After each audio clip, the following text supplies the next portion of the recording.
السلام عليكم ورحمة الله وبركاته. How many people answer salam? Assalamu alaikum wa rahmatullahi wa barakatuh. Again to learn. Salam is sunnah and answer is wajib. So everyone must answer.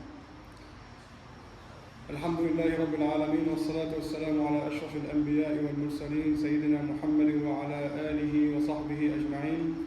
اللهم علمنا ما ينفعنا وانفعنا بما علمتنا وزدنا علما وألحقنا بعبادك الصالحين. رب اشرح لي صدري ويسر لي أمري واحلل عقدة من لساني يفقهوا قولي. Last time to the boat. Last time.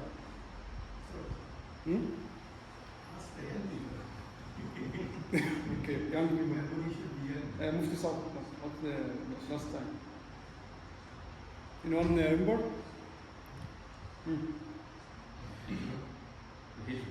Yes, after Hijrah, when we finish Hijrah.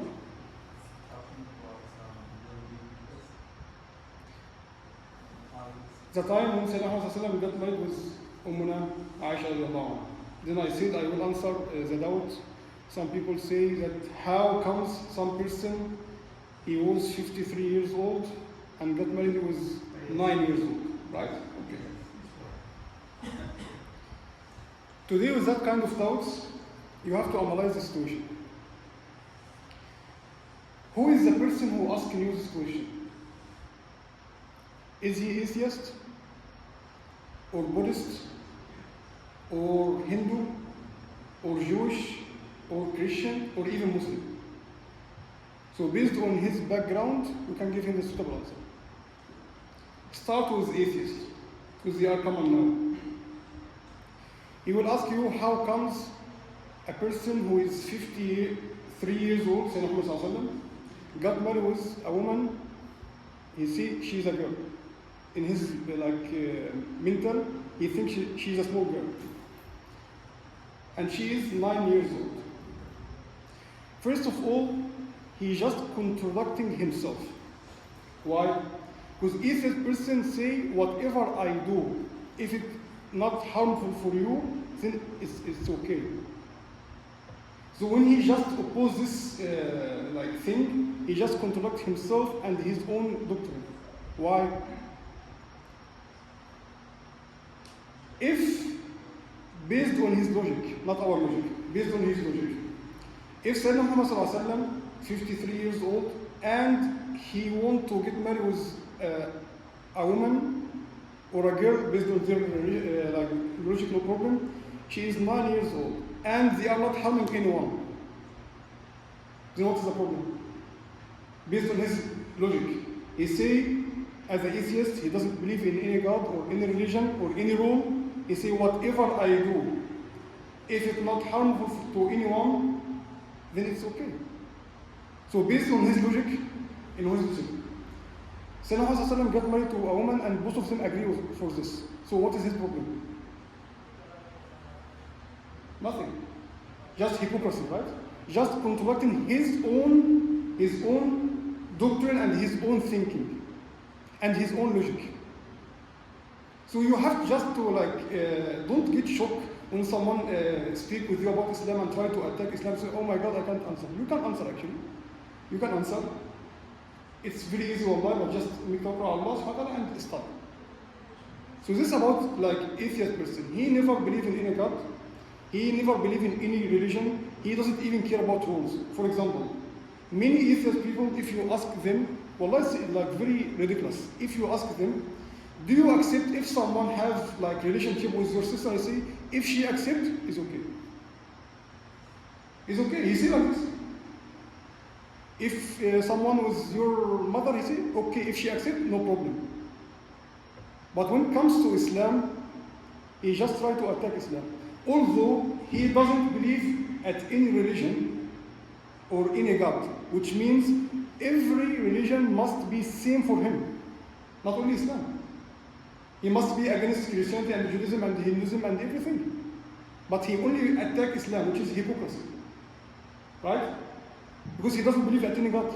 So he shouldn't attack any, if he attack, he must attack every God. Every fake God, of course. If he attacks religions, he must attack all religions, not only Islam. So it doesn't make sense for atheist person. So you answer him based on his logic. He contradicts himself by himself. This is about atheist. Then if Hindu person, Hindu religion, Hinduism, if he asks about the same point, actually in their holy books inside Hinduism, they have something we call it fiqh in Arabic. Fiqh, rules. One of the rules is that the young girls, their marriage already decided by their fathers that she will get married to that person when they grow up. And even if that person died, the girl can't get married to any other person based on their religion. She must see all her life like this. So they allow marriage of kids, like babies, not 9 years old adult woman. So Hindu person, if he disagree about that marriage, it means he disagree about his religion. So if he will try to attack Islam, he attack his religion already, which doesn't make sense. So he destroyed his religion before he tried to speak about Islam. If he against this, it means he is against his religion. And if he is against his religion, it means he is not Hindu anymore. So he can't open his mouth. Go for Buddhism. In Buddhism, Buddha has 10 commandments. One of the 10 commandments says, don't have relationship with anyone. And if it's necessary, then with your wife only. So if we take the first part of his commandment, don't have any relationship with any woman, it means he rejects woman at all. This first point. Second point, when he started to spread his philosophy or religion, whatever, because people split in this point, he doesn't care about women to join him. Only his dawah and his focus on men, not women. And before he died, he gave instruction to his followers. He said, if something happened in our dawah, in our religion, in our system, kick women out, because they will be the reason. So the person he is against women 100%. So how comes a person who is against women 100% complain about others? Doesn't make sense. This is about Buddhist person. Come to our friends, Jewish and Christian. They are the last people on the earth who can speak about this point. Why? In the Old Testament, in book of Genesis, it mentions the age of Sayyidina Ishaq alayhi salam. Of course it's fake, it's not correct, but based on their religion, which Jewish people and Christian people, both of them believe in this. It mentioned, I think, in more than 5 verses in different chapters. It starts with, I think, with chapter 17, if I'm not wrong. The age of Sayyidina Ishaq alayhi salam, Isaiah, and his wife, Rebecca. After you finish the 5 chapters and 5 verses, which you analyze and make calculation, you will find out that his age was 37, and his wife, Rebecca, was 3 years old. 3 years old in the Old Testament. So how comes those people who have such thing like this, which a prophet got married to 3 years old girl, baby, and they complain about us? Doesn't make sense. Second point, in the book of Numbers, Old Testament, not New Testament, Old Testament, it mentions that Moses, peace be upon him, of course it's fake, not real, but just I mentioned based on their religion. It mentions that Moses, peace be upon him, gave order to his army to kill everyone except the woman who doesn't have relation with other men. So they ask, how we can know? You can understand how they can know. They must check every woman. You can understand how dirty it is. And he say, if she is less than 3 years old. which means from 3 years old she is able to get married or have sexual relation based on the religion. Can you imagine this? And then same people are attacking Islam every day and using the same doubt. Your prophet got married to 9 years old woman. 3 years old. Even in Talmud is for Jewish people is even higher than Torah itself. It mentioned in their fiqh, because they have fiqh also, that the age of marriage, the woman who can get married or have relation, and when they made explanation to that verse, which I mentioned now, it started with 3 years old. Fine? Fine. So Christian people also believe in this. Plus, in New Testament or even Old Testament, there is no any verse says that there is any limitation for marriage, for the age, which means based on the religion, someone can get married with a girl which is 1 year old, no problem. But in Islam we have limitation. So based on these things, those people who are just attacking Islam every day, and actually it's ridiculous because in internet, in every debate, whenever they speak about Sayyidina Muhammad, whenever they speak about him, they must mention this doubt. Your prophet got married to young girl. Always like this. Even so, all of them, we have wisdom in Arab. We said, if your house built from glass, don't throw people by stones. Their house is built from stones. From glass, actually, I'm sorry. And they are just throwing us by stones. Now we speak from our own point of view. First of all, Sayyidina Muhammad, when he got married to Sayyidah Aisha radiallahu anha, she was adult at that time. We have hadith sahih. Sayyidah Aisha radiallahu anha said that the woman who reached 9 years old, she become woman, not girl. Woman means qualified to get married, she became adult. Hadith sahih. Second, when Sayyidina Muhammad asked Sayyidina Abu Bakr Siddiq radiallahu anhu to get married to Sayyidina Aisha radiallahu anha, it was 3 years before, so she was 6 years old.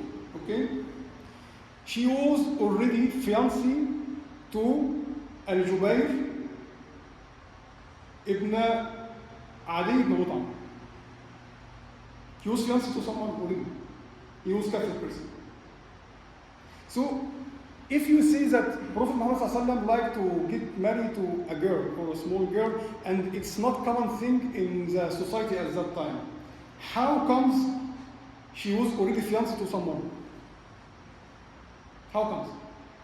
Think about it. How comes?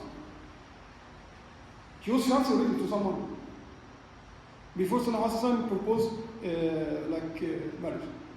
So how comes? Can you think? Can you tell me? How comes?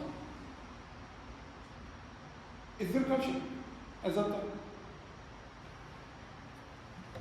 One more evidence, when Sayyidina Muhammad in Medina, he got married to a Sayyidah Safiya. A Sayyidah Safiya, her father is a Jewish. Okay? She came from Jewish environment, Jewish background. Sayyidina Muhammad, he was her third husband. She got married 2 times before. When he got married with her, she was already 16 years old. He was the third, not the first. Which means how old she was when she got married in the first time. Just think by yourself. She got married 2 times before. Sayyidah Safiya, and she was Jewish, not Muslim at that time. Not Muslim. Don't say this Islamic teaching. I'm speaking about Jewish environment. He was the third husband at that time. So how old she was when she got married in the first time?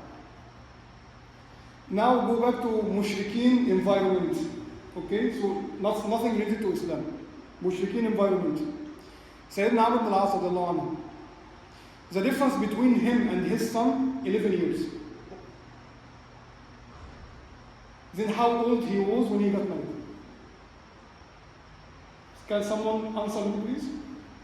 Sayyidina Amr ibn al-As, the difference between him and his son, Sayyidina Abdullah ibn Amr ibn al-As, the difference between father and son, 11 years only.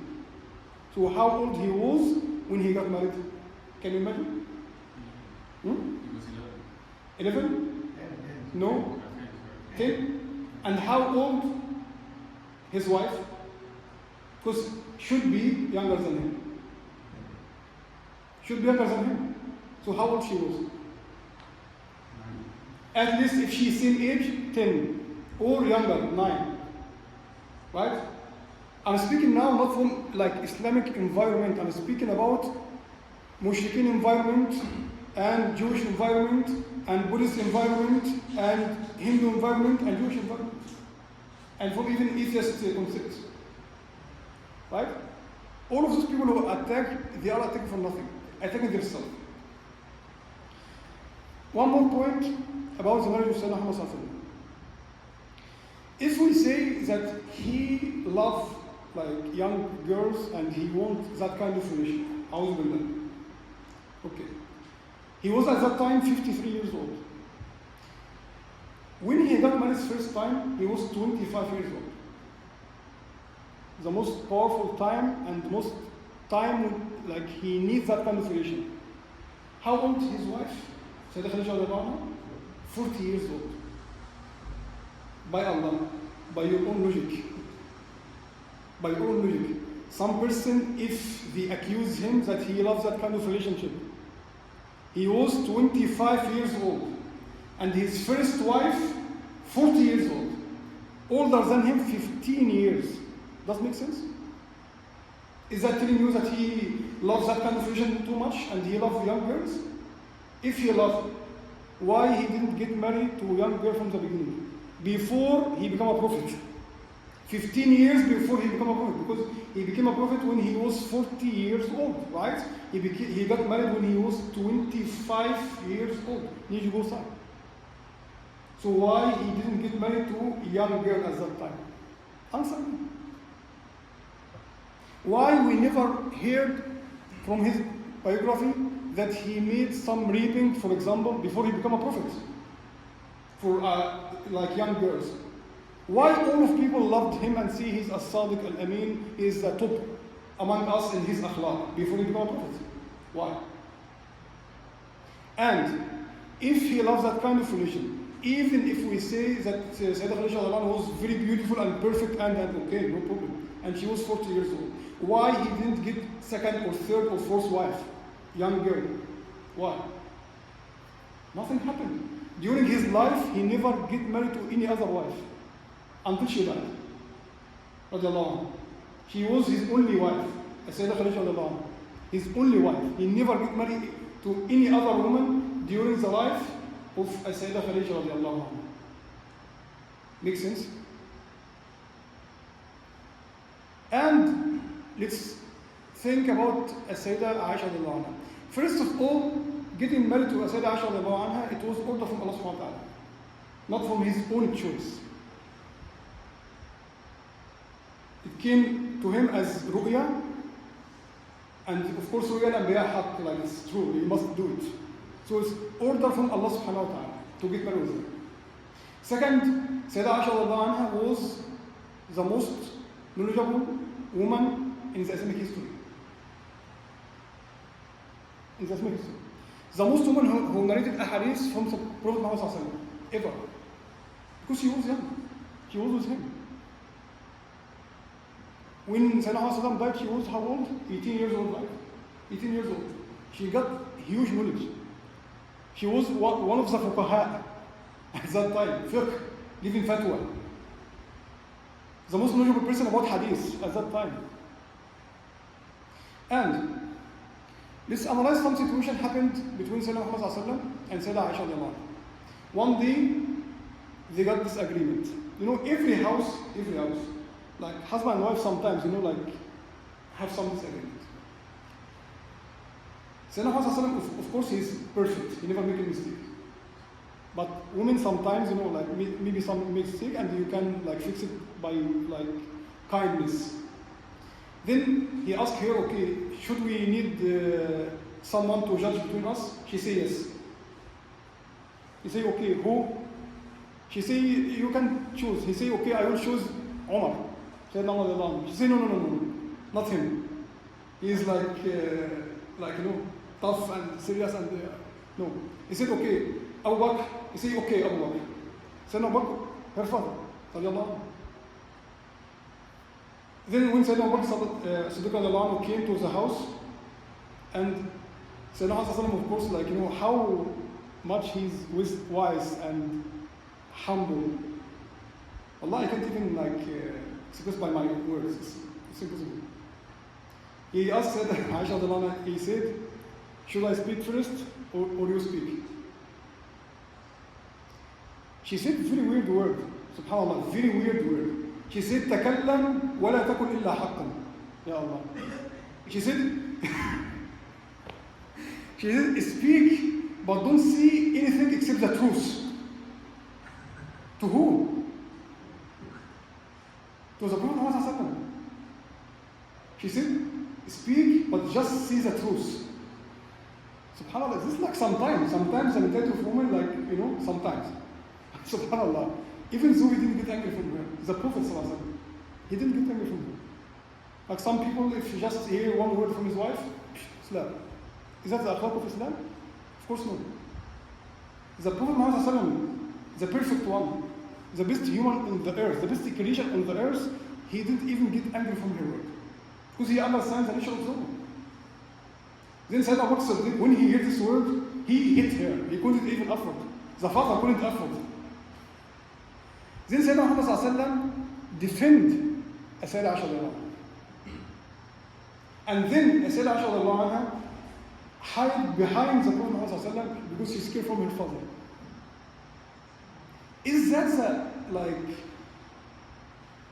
behavior of some woman who got raped by someone who is older than her and she hit him, or a behavior of some woman who loves her husband? She was hiding behind the Prophet Muhammad from her own father. How much trust she gave to the Prophet and how much love she gave to him. Even she was jealousy against, she was jealousy, the most jealousy wife of his wives, Sayyidah Aisha. How much she loves him. And she was jealousy against Sayyidah Khadija, although she was died. Sayyidah Khadija, she died already.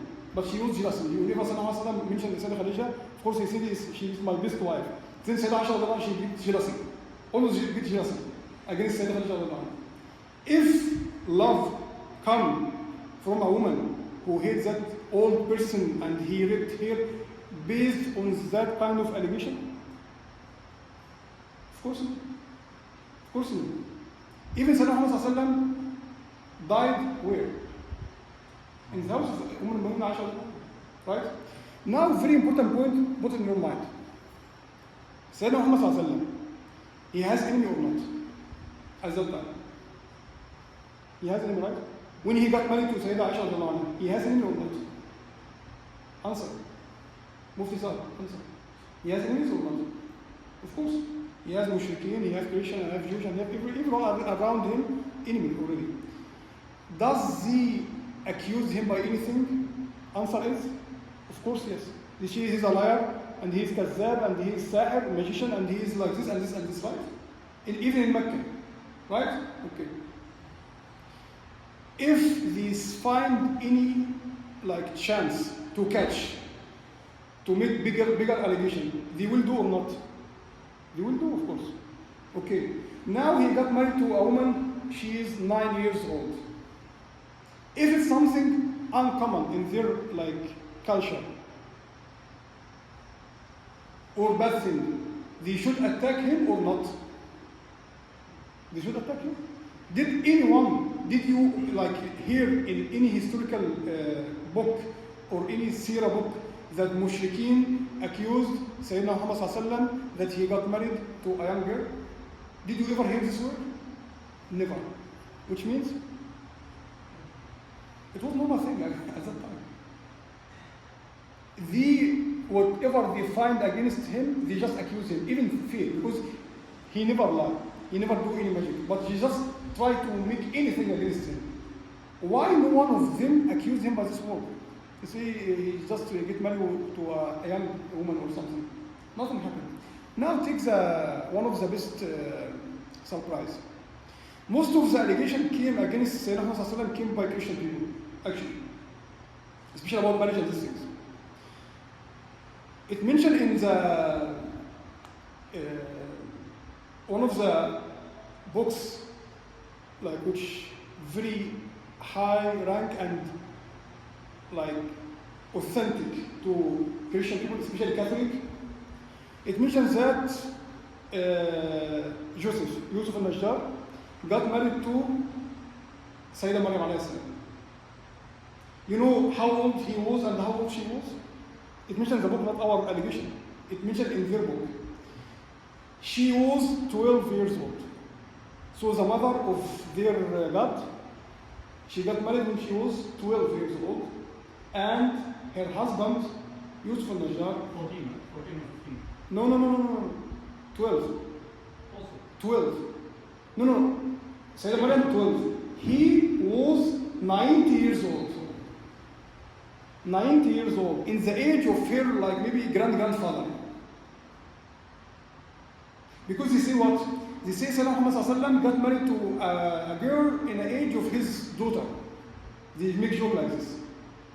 Now they have big problem that the mother of their God got married to a person who is like in a position of maybe the father of her grandfather. So how they can fix this? How they can fix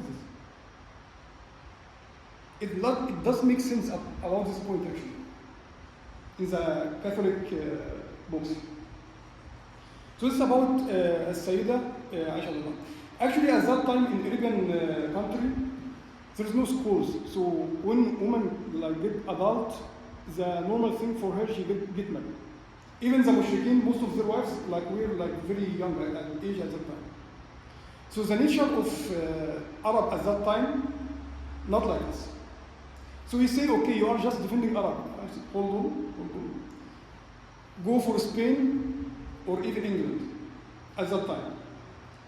Elizabeth, Queen Elizabeth, she got married as second wife, not first, second wife, and she was 7 years old. 7 years old. In the 14th century. So after 7 centuries, right? 7 centuries, really? She got married as second wife and she was 7 years old. And she was a Christian. Just think by yourself. Not 9, 7. And she was a queen, not a normal woman. Queen. Which means what? Even in their rules before, the age of haram relation, because nothing haram for them, of course. So the age of haram relation, mostly it was 10 years old. If they agree, they can do whatever they want. 10 years old. Speak about kids, right? 10 years old. Age of marriage, I think sometimes, even in America and maybe 200 years ago, sometimes speak about 10, sometimes 11. Just 200 years ago. So you can't put a criteria to say, okay, this must be 20 or 30 or 40. Every place has a different nature.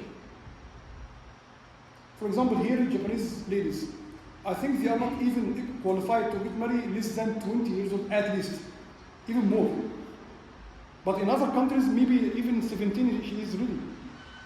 Other countries, not every country, same.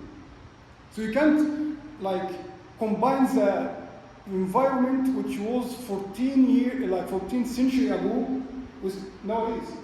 Even the same country, USA, their rule was speak about 9, and sometimes 8, and sometimes 10, and sometimes 11. It's just 3 centuries ago. Now you see, no, it's more. Every country changing the rule.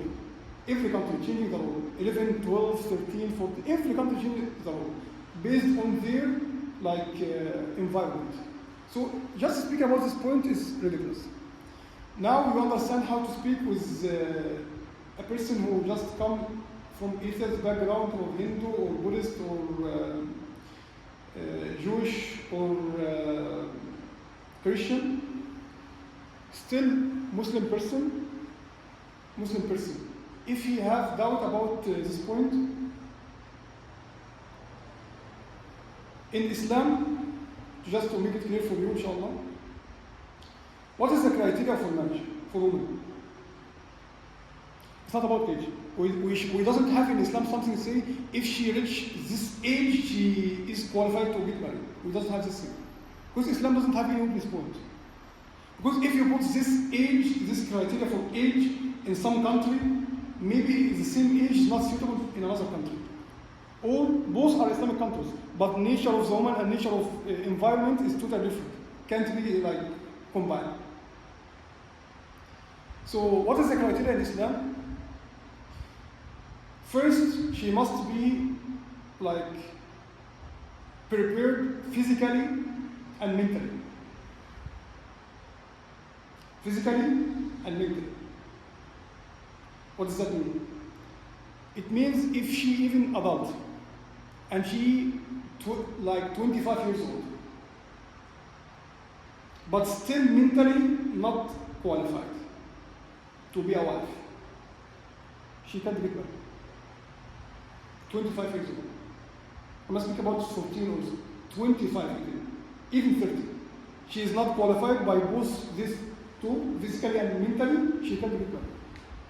This is first point. Second point, her wali must accept father or whatever. So of course her father, he is the most person who care about her. He will never like accept her marriage if she is not qualified, if she is not ready, if she is not prepared for this, if she is not accepting this, right? Third point, she must herself agree. If she refuses, no one has right to force her to get married. Number 4, and which is very important, it's based on the environment itself. We call it al-urf, culture, tradition. If the tradition in our country, for example, she can get married when she is 18 years old. Like Muslims in this place have that kind of culture and tradition. It's okay for our girls or our daughters, so they can get married in this age. Based on our rule in Islam, it's okay in this age, not okashi. In another country, they say, oh, no, our tradition, she get married when she is 23 years old, for example. And all of the people agree on this. All of the Muslims in this country agree on this. Then it's okay. So if you put those 4 conditions for any girl, it's impossible to get married to child. Impossible. Based on the Islamic faith. But it's possible to get married by Jewish and Christian rules. Very easy, because it doesn't have that kind of criteria. And it doesn't have any verse in their Bible to say it's prohibited. So man can get married to 5 years old girl, no problem. So the difference between Islam and other religions or other atheists. You have any question about this point, or you understand? If you have any question, ask. So in the past, we've heard of cases in countries like Saudi and Yemen, for example. They're very old men, 70, 80 years old. They marry very young girls, sometimes less than 10 years old, and they use the marriage of the Prophet sallallahu alaihi wasallam. So nowadays in the modern world, a 5-year-old, 6-year-old girl, I don't know if it's an assumption, but I think it's safe to say that they're not mature mentally to be in a marriage. Yes. So are those marriages valid? Number 1, and number 2, how do we respond to people who use those things? They say that it's happening in Muslim countries. Okay. First of all, I mentioned those 4 conditions. When you apply it on those 5 years or 6 years, it can't be acceptable. So those marriages are not valid? Except one case. One case in our fiqh can be acceptable. If we have one man, father, But be careful and listen carefully. We have one father. He's a rich person, and he knows that he will die very soon. He knows. Doctors tell him you will die very soon. His health condition is bad and he will die. And he has one daughter, she is very young, and he is 100% sure that her brothers will not give her rights from the world. He is sure about this. And he is sure that no one of them will even care about her. She will get lost. He is sure about this. In this case, by the Islamic rule, this is the only case. That's why it's mentioned in Surah Al-Talaq. وَلَا إِلَى اللَّهِ. And some people use it against Islam and this thing. That's the only case in this point. In this case, that man, the old man, the father, can speak to one of the maybe other old person or whatever he is, and he can ask him to take care of his daughter by عقد nikah.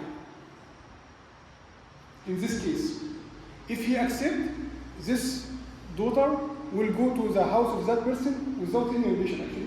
She will stay in his house, but in the same time, she is not ajnabiya. She's not not haram to stay with him. Because if she is not his wife, she can't stay with him. So she can stay with him. He can take care of her. Then when she gets adult and mature, she can decide if she wants to stay with him and continue as wife, or get divorced and continue her future as her own. After she gets adult and responsible woman. This is the only case in Islam, in the fiqh, which many people unfortunately doesn't know about it, and just get attacking Islam from this point of view. In the same time, on the other hand, I told you about because those people who are attacking mostly are Christian or Jewish, mostly, and I told you about what happened in their Bible and what is the cases of getting married for 3 years, and other things.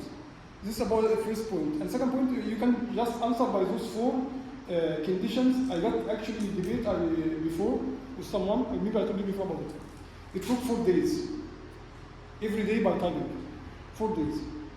And we are stuck only this point about marriage in Islam, and he wants me to admit that we allow marriage in young age and all these things. Conclusion, he couldn't jump from those 4 conditions in the fiqh Islam. He couldn't. Whatever he gives from here and there, he couldn't jump from those 4 conditions. So when you use those 4 conditions, she must be prepared physically and mentally, mature. Her what he must accept. And of course, he knows what is the benefit for his daughter, of course. She must accept and is not against the tradition of the environment, of her environment. If you can fulfill those 4 conditions, no one can even have any of this point about this. Those marriages that took place, so for example, a 70-year-old man married an 8-year-old girl. Yeah. From the law perspective, we consider them to be valid marriages. If it's the same case, yes. Same case, yes. But if we don't know, for example, we give them personal knowledge. You don't know. You see it's valid. You say it's valid, not invalid.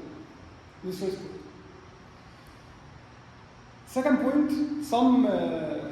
unfortunately, some people take zahir of the marriage of Sayyidina Muhammad sallallahu alaihi wasallam with Sayyidah Aisha. They say we should do it as a sunnah, which actually doesn't make sense in our Islamic thinking or fiqh. It doesn't like it. It's not like this.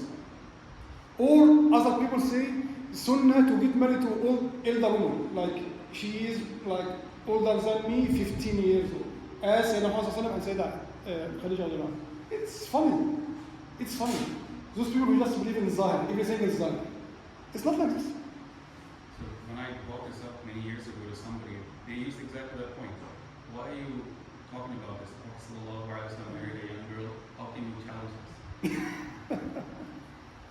That's why I give you example from atheist point of view and other religions as well. So we just remember it. You can use it, inshallah. No one can even open his mouth after that. Because the point is, if you attack someone, if they attack us, again, like they say, we are against this point, it means it's not exist in the religion. It's not exist in the religion. But if it exists in the religion, which means they must destroy the religion first, then they come to you.